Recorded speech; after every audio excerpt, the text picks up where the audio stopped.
So I'm quite peculiar. I always have been.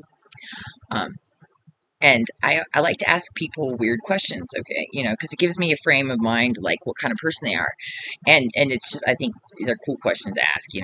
And one of my favorite questions to ask somebody is, what is the most beautiful thing that they can remember in their life that they've seen somebody else do or that has occurred in front of them or that they were, witness to? And it's interesting to hear the answers to that. You know what I mean? For people to say that, because beauty, the definition of beauty for everyone is individual, although it should not be.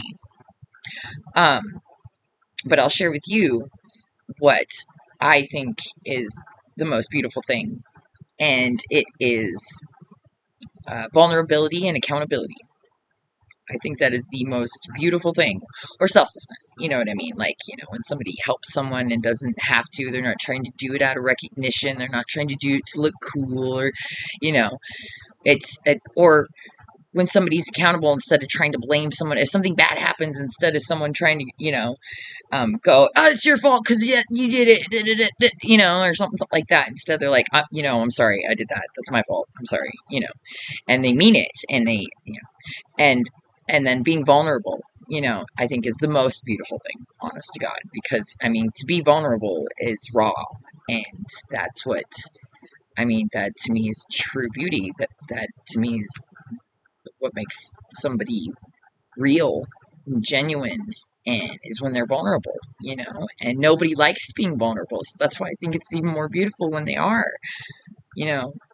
I mean, vulnerability is actually beauty because it's genuity, it's genuineness, it's real when someone's real, when someone, shows the things that hurts them and about them. They receive it openly and they express it openly and they deal with it and they overcome it possibly.